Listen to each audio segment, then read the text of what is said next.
在谈到中美对抗时，美国在全世界拥有众多铁杆盟友，被认为是美国在与中国对抗时的一大优势。拿印太地区来说，澳大利亚就被称之为美国忠实的盟友。但是最新发生的一幕表明，澳大利亚即便赌上国运同中国对抗，也换不来美国的半点真心。这究竟是怎么一回事呢？前段时间，澳大利亚因为过度挑衅中国而承受了其应有的代价，其近年试图突破中国红线，并叫嚣对华战争。在这样的情况下，中国必须有所行动来捍卫大国威严。从征收一系列的反倾销税，到暂停部分产品的进口，再到无限期暂停中澳战略经济对话等，可以说澳大利亚在受到中国一系列制裁以后损失惨重。一个靠着中国吃饭的国家，如今砸掉了自己的饭碗，其窘迫之状可想而知。然而令人费解的是，在这样的情况下，澳大利亚还不知悔改。据彭博社最新报道称，澳大利亚再次向中国展示强硬。澳大利亚贸易部长表示，如果澳大利亚必须为对抗中国付出代价，那么我们已经做好准备去承受。显然，在国内经济窘迫之际，澳大利亚还要同中国对抗，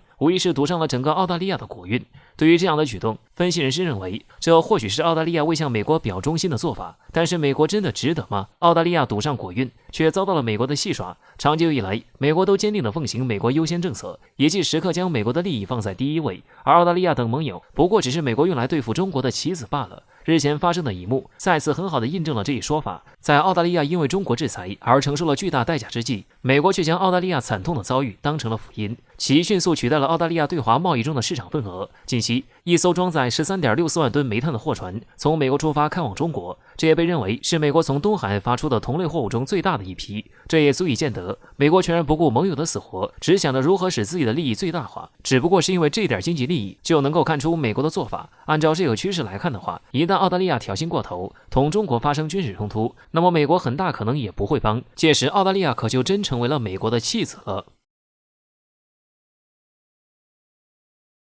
随着中国国力突飞猛进的发展，中国海域周边乃至整个印太地区逐渐成为国际热点地区。在带来发展机遇的同时，这样的热闹对中国而言更是挑战。最近南海周边将会迎来一场大动静，英国航母的印太之旅或将成为引爆该地区的导火索。目前距离英国的伊丽莎白女王号航母编队来印太挑衅的日期越来越近，而此行的目的也很简单，除了有挑衅中国的意味在，英国似乎还想长久的在印太保持军事存在。未来将在中国周边部署2艘军舰，也被英国提上了日程。伴随着英国的这一举动，各方势力也开始蠢蠢欲动。印度方面就放出消息称，将会同英国的航母编队一同在印太地区举行军事演习，参演兵力多达4500人。除此之外，当然也少不了日本。早在英国航母启程前往印太之际，日本就迫不及待地张开怀抱，对其表示欢迎。可见未来其在印太挑衅一定少不了日本，当然更少不了这一切的幕后主使美国。有分析人士认为，在美日英印这4国的共同努力之下，未来在南海将很有可能会出现3艘常备航母、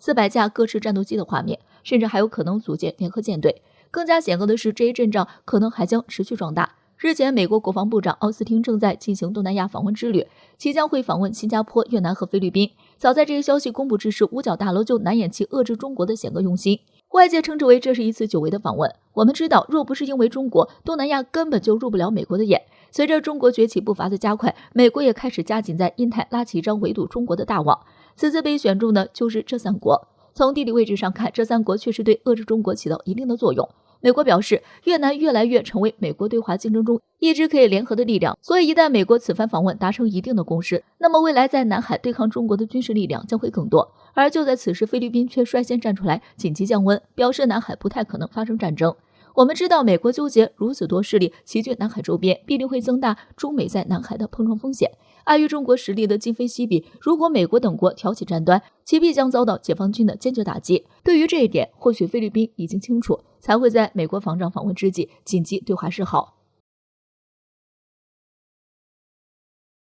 日前，美国中情局局长伯恩斯公开发出危险言论，先是给中国冠以了一个所谓的“美国在本世纪最大挑战”的头衔，随后就着这个头衔对中国发起了攻击，表示为了应对这个问题，自从他上任后就开始搜集所有有关中国的消息。在经过总结整理后得出结论，美国能够有效应对中国的方法，还是要看当年冷战时期。伯恩斯表示，对于中国带来的威胁和挑战，美国政府正在研究用冷战时期曾经对付过苏联的手段来应对如今的中国挑战。当年针对苏联，美国部署了相当多数量的苏联问题专家，建立了对苏联的巨大优势，而如今用这一点来针对中国也是可行的。作为在拜登上任后才被任命重要职位的人员之一，不管这位中情局局长透露的消息能不能在某种程度上代表美国下一步的计划，但是从美国如今种种动作来看，美国要全面和中国竞争是板上钉钉。所以如果美国真要怎么对付苏联就怎么对付中国，那么很可能就会首先开启的就是谍战。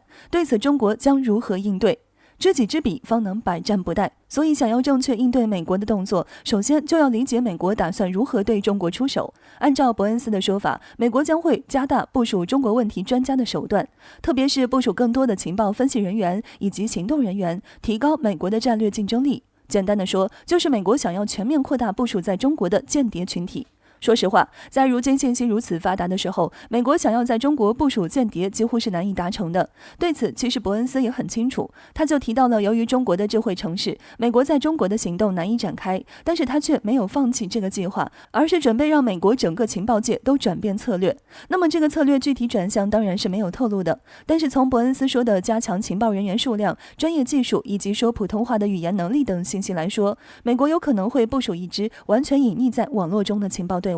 或许有人觉得网络没有秘密，但是仅仅只是针对的普通人，毕竟对于国家级别的人员来说，网络才是最好藏污纳垢的地方。当然，现在网络上确实有不少各种吹的，但是这些可不是专业的情报人员，也不过就是挣钱小卒而已，完全不值一提。真的隐藏的自然比这更深。所以归根结底，所有涉及机密或者需要保密的事情，亦或者看起来毫无用处的消息，可都别在网络上透露了，因为你永远不知道对面究竟是人是鬼。对此，就像国人说的，中国最重要的应对方式其实只有一招，人民群众才是让美国间谍无处躲藏的最佳法宝。此前福建一名大学生举报间谍就正是如此。最后不管如何，中国还是要提高警惕，美国的招式有时候可能比我们想的更没有下限。